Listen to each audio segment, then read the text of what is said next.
যে ধরুন লক্ষ্যটা কি, আমি যখন পুনর্লিখনের কথা বলেছি, পুনর্লিখনের উদ্দেশ্যটা কি, লক্ষ্যটা কি, যদি এখন আপনি আমাকে ব্যক্তিগতভাবে জিজ্ঞাসা করেন একেবারে নির্ভেজাল, আমার এই দায়িত্ব নেই, ভবিষ্যতে আমাকে এই দায়িত্ব নিতে হচ্ছে না, আমাকে যদি জিজ্ঞাসা করেন, আমি বলবো সহজতর হয় যদি বাংলাদেশের সংবিধান পুনর্লিখিত, সহজতর হয় কাজটা। কারণ হচ্ছে ত্রুটি বিচ্যুতি এত। তো পুনর্লিখন অর্থ কি প্রথম বাক্য থেকে শেষ বাক্য সব কিছু বাদ দিয়ে, আমি তা কিছু বলছি না কখনোই। আমি বলেছি এর মধ্যে অনেক কিছু আছে, সেগুলো থাকবে, কিন্তু মৌলিক জায়গাগুলোতে পুনর্লিখিত হলে সেটা অনেক বেশি বাস্তবোচিত হবে, অনেক বেশি গ্রহণযোগ্য হবে, এই অর্থে যে তাহলে আপনি বিরাজমান বাস্তবতায় জনগণের আকাঙ্ক্ষা এবং রাষ্ট্র হিসাবে একটা গণতান্ত্রিক রাষ্ট্র প্রতিষ্ঠার কাজটা আপনি সহজভাবে করতে পারবেন। এটা হচ্ছে ধরুন অবস্থানের দিক থেকে। কিন্তু তারপরেও এখন আপনাকে আমাকে বিবেচনা করতে হবে যে বাস্তবতাটা কি, রাজনৈতিক বাস্তবতাটা কি। তার পরিপ্রেক্ষিতে যেই সুপারিশগুলো করা হয়েছে সংবিধানের ব্যাপারে, সেগুলি যদি তারা বাস্তবায়নের পথ খুঁজে পান, সেটা যেভাবেই পান তারা, সেটাই আমার কাছে অনেক বেশি স্যাটিসফ্যাক্টরি মনে হয়, আমার কাছে সন্তোষজনক মনে হয়। কমিশনের দায়িত্ব থেকে বিবেচনা করে আমি বলছি যে সেটা সন্তোষজনক হবে।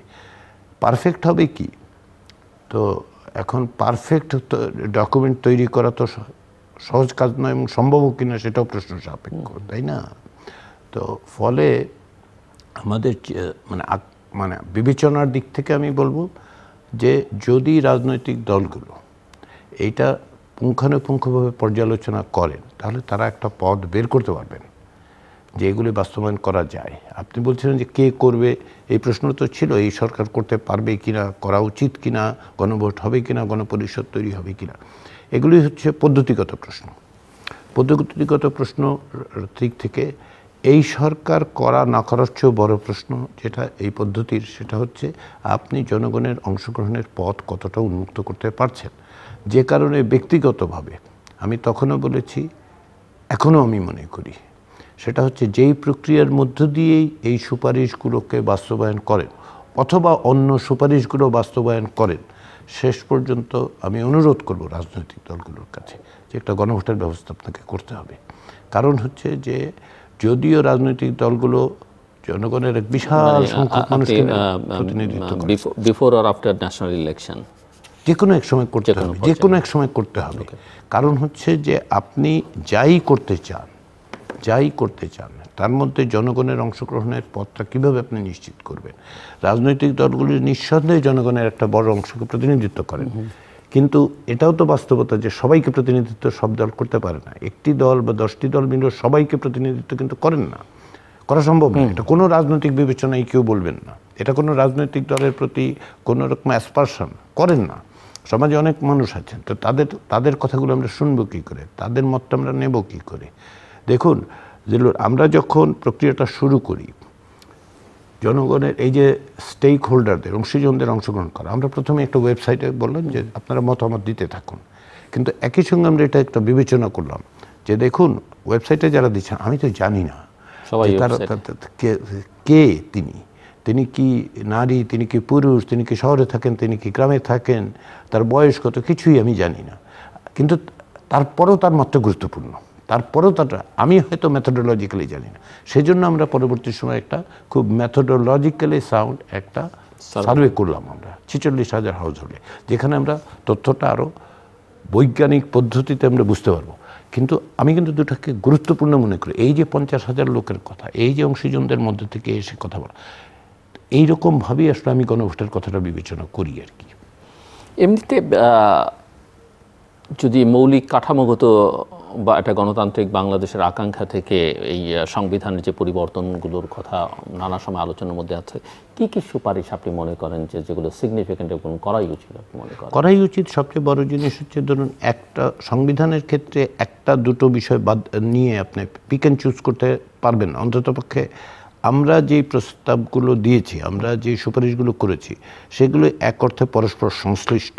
ফলে এগুলি যদি বিবেচনা করা হয়, সবগুলো একেবারে লক স্টক অ্যান্ড ব্যারেল একেবারে ভার্বাটিম অ্যাকসেপ্ট করতে হবে আমি তাও বলছি না, করলে খুশি হব আমরা, আমাদের কাজ মানে এক অর্থে ভ্যালিডেটেড হবে, অংশীজনদের মতামত ভ্যালিডেটেড হবে, কিন্তু তারপরও দেখবেন যে এগুলো আসলে পিস মিলে করা খুব দূর হবে, একটা আরেকটার সাথে ইন্টার রিলেটেড। যেমন আমি আপনাকে একটা উদাহরণ দিই, আমরা প্রস্তাব করেছি এবং আমাদের সুপারিশে আছে যে দ্বিকক্ষ বিশিষ্ট পার্লামেন্ট। এখন দ্বিকক্ষ বিশিষ্ট পার্লামেন্ট থাকার কারণে আমরা যেই চেকস অ্যান্ড ব্যালেন্সের কথা বিবেচনা করেছি, যে দ্বিকক্ষ বিশিষ্ট পার্লামেন্ট হলে যদি লোয়ার হাউসে, যেটাকে আমরা সংসদ বলছি, আইনসভার নিম্নকক্ষে যদি এমন কোনো আইন প্রণীত হয় যা মানবাধিকার লঙ্ঘন করতে পারে, সেটা অবশ্যই উচ্চকক্ষ কর্তৃক গৃহীত হতে হবে, তাই না? তো আপনি যদি উপরের হাউসটাই না রাখেন তাহলে কি দাঁড়াচ্ছে? আমরা তো অতীতে দেখেছি ডিজিটাল সিকিউরিটি অ্যাক্টের মতো আইন তৈরি হয়ে গেছে ব্রুট মেজরিটির জন্য। তাহলে আবার দেখুন, আমরা যে বলছি যে ন্যাশনাল কনস্টিটিউশনাল কাউন্সিলের কথা বলছি, ন্যাশনাল কনস্টিটিউশনাল কাউন্সিলে কে থাকছেন? আমরা বলছি রাষ্ট্রপতি থাকবেন, প্রধান বিচারপতি থাকবেন, প্রধানমন্ত্রী থাকবেন, বিরোধী দলের নেতা নেত্রী থাকবেন, 2 হাউসের স্পিকার থাকবে এবং 2 হাউসের যে ডেপুটি স্পিকার যারা বিরোধী দল থেকে নির্বাচিত হবে। তাহলে কনস্টিটিউশন কাউন্সিলের এই যে ফর্মুলেশন, তার লাস্ট মেম্বারটা কে? লাস্ট মেম্বারটা হচ্ছে যে 2 হাউসে কনস্টিটিউশন কাউন্সিলটা কি মূলত ওই যে কনস্টিটিউশনাল পজিশনগুলোতে নিয়োগ সংক্রান্ত বিষয় দেখবেন না, তারা কি দেখবেন? তারা একটা প্রথম বিষয় যেটা দেখবেন সেটা হচ্ছে যে এই যে কনস্টিটিউশনাল বডিজগুলিতে অ্যাপয়েন্টমেন্ট, ইলেকশন কমিশন বলুন, আমরা তো 5টা কমিশনকে মানে কনস্টিটিউশনে নিয়ে আসার পক্ষপাতী, 2টা এখন আছে, আমরা আরও 3টার কথা বলছি। আমরা বলছি যে এই যে কনস্টিটিউশনাল বডি, এগুলির যে অ্যাপয়েন্টমেন্ট প্রসেস তৈরি হয়, সেই প্রসেসটা খুবই ইন্ডিভিজুয়াল সেন্ট্রিক। প্রধানমন্ত্রী চাইলে এগুলিতে মানে নিয়োগ দিতে পারেন। দৃশ্যত আইনে হয়তো বলে যে, যেটা সংবিধান বলে যে রাষ্ট্রপতি নিয়োগ দেন, কিন্তু আবার 48(3) বলে যে রাষ্ট্রপতি প্রধানমন্ত্রীর কথা ছাড়া কিছু করতে পারবেন না। এগুলি যে এক্সেপশন সেটাও নাই, কিন্তু বলা হয় যে 2টো মাত্র এক্সেপশন, তার মানে এগুলি আসলে প্রধানমন্ত্রী করার কথা। তো এখন এইটা হচ্ছে একটা। আমরা বলছি যে ডিফেন্স সার্ভিসের যে 3টা চিফ, এটা কনস্টিটিউশন কাউন্সিল থেকে অ্যাপয়েন্টমেন্ট হতে হবে। তারপরে আমরা যেটা বলছি যে যে কোনো বিষয়, যেমন জরুরি অবস্থার ক্ষেত্রে আমরা বলছি যে কনস্টিটিউশন কাউন্সিলের ইনভলভমেন্ট থাকবে। আবার যেমন আমরা বলছি যে সুপ্রিম জুডিশিয়াল কাউন্সিল, এখন যেটা হয় সুপ্রিম জুডিশিয়াল কাউন্সিল, ধরুন একজন বিচারকের বিরুদ্ধে কোনো রকম যদি অভিযোগ ওঠে, সেই অভিযোগটা রাষ্ট্রপতি যে কোনোভাবে পেতে পারেন, কীভাবে পাবেন সেটা আমাদের বিষয় না, তিনি যে কোনোভাবে পেতে পারেন। অভিযোগ পেলে তিনি সুপ্রিম জুডিশিয়াল কাউন্সিলের কাছে পাঠান যে এটা তদন্ত করুন, অথবা সুপ্রিম জুডিশিয়াল কাউন্সিল যদি কোনো অভিযোগ পায় তাহলে রাষ্ট্রপতির কাছে তারা অনুমোদন প্রার্থনা করেন, যে অনুমোদন দিলে রাষ্ট্রপতি আমরা তদন্ত করব। কিন্তু এর বাইরে তারপরে কি হয় আমরা কিছু জানি না। আমরা জানি না, অতীতে আমরা দেখেছি যে এরকম অভিযোগ উঠেছে, সুপ্রিম জুডিশিয়াল কাউন্সিলে সেগুলো কীভাবে ডেল্ট হয়েছে আমরা তাও জানি না, আমরা জানি না আসলে কীভাবে সেগুলো কোথায় গিয়েছে। এখন আমরা যেটা প্রস্তাব করছি যে ন্যাশনাল কনস্টিটিউশন কাউন্সিল যদি চায় তাহলে তারাও সুপ্রিম জুডিশিয়াল কাউন্সিলকে বলতে পারবে যে দেখুন এইরকম অভিযোগ আছে, তদন্ত করুন। আবার সুপ্রিম জুডিশিয়াল কাউন্সিল যদি তদন্ত করে এবং যে কোনো ব্যক্তির ব্যাপারে তদন্ত যদি করে, তাহলে তার আউটকামটা আসলে এনসিসিকে জানাতে হবে, কারণ হচ্ছে যে এনসিসি জানাটার অধিকার থাকছে। তো এই যে কথাগুলো আমি বললাম, তাহলে ধরুন আপনি এনসিসিটা রাখলেন না, তাহলে কিন্তু আপনি দেখুন অনেক রকম অ্যাকাউন্টেবিলিটি মেকানিজম উইক হয়ে যাচ্ছে, তাই না? আবার বাইক্যামেরাল পার্লামেন্টে আমরা এই যে বলছি যে বিরোধী দলের স্পিকার থাকবে, সে যাবেন, তিনি এনসিসিতে থাকবেন। আমি এনসিসির উদাহরণটা দিয়ে দেখাচ্ছি আর কি কীভাবে এগুলো মানে ইন্টিগ্রেটেড ফর্মে দাঁড়িয়ে গেছে। ফলে হ্যাঁ, আপনি হয়তো এনসিসির একটা ভিন্ন কম্পোজিশনের কথা রাজনৈতিক দলগুলো বলতে পারেন, কিন্তু আপনি ওই পিস মিলে যদি করা যাবে না, করতে হলে এটাকে অনেকভাবে বিবেচনা করে প্যাকেজটা তৈরি করতে হবে। আমরা একটা প্যাকেজ অর্থেই বলেছি যে আমাদের বিবেচনাটা ছিল যে অ্যাকাউন্টেবিলিটি মেকানিজম তৈরি করতে হবে, কিন্তু লোকে যেভাবে বিবেচনা করেছিলেন যে রাষ্ট্রপতির হাতে কিছু ক্ষমতা দিয়ে দেন প্রধানমন্ত্রীর কাছ থেকে, তাহলেই সব কিছু ঠিক হয়ে যাবে। আমরা তা বলছি না, আমরা প্রতিষ্ঠান তৈরি করার কথা বলছি। আর কি কি মৌলিক পরিবর্তন আনতে চাইছেন বলে?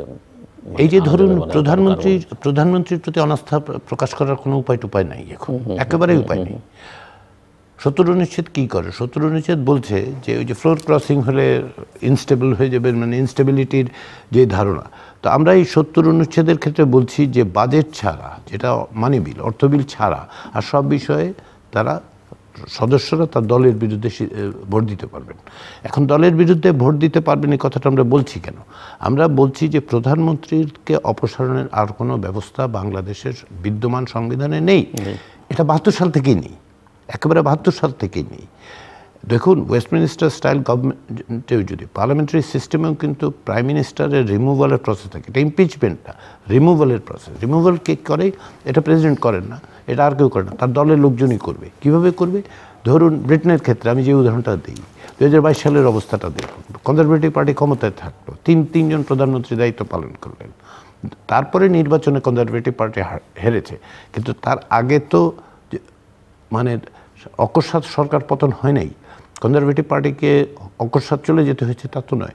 তার মানে এই ব্যবস্থাটা করা যায়। আমরা 70 অনুচ্ছেদের ক্ষেত্রে এই যে সংস্কারের কথা বলছি, এটার বিবেচনাটা কি? বিবেচনাটা হচ্ছে যে প্রধানমন্ত্রী যেন এমনকি তার দলের কাছেও অ্যাকাউন্টেবল থাকেন। তো এখন এগুলি হচ্ছে যে অ্যাকাউন্টেবিলিটির মেকানিজমগুলো বিভিন্নভাবে তৈরি করতে হচ্ছে। এমনিতে এই যে দ্বিকক্ষ বিশিষ্ট পার্লামেন্ট এর কথা আপনারা বলছেন এবং উচ্চকক্ষে যে স্ট্রাকচারটা আপনারা প্রস্তাব করেছেন, সেটা কি রাজনৈতিক দলগুলোর যে প্রস্তাবনা পেয়েছেন তার সঙ্গে কাছাকাছি আছে? কিছু কিছু ক্ষেত্রে কাছাকাছি। একেবারে বারবাটি ওনারা যা বলেছেন আমরা তাই কপি করেছি, সেটাও বিবেচনায় নিয়েছে। অফকোর্স আমরা সেটা বিবেচনায় নিয়েছি। একটা জিনিস যেখান থেকে আমরা শুরু করছি, আপনাদের প্রস্তাবনার জাস্টিফিকেশনটা কি? আমাদের প্রস্তাবনার জাস্টিফিকেশন, এটা নিয়ে নানা রকম আলোচনা আছে, আমরা বুঝতে পারি।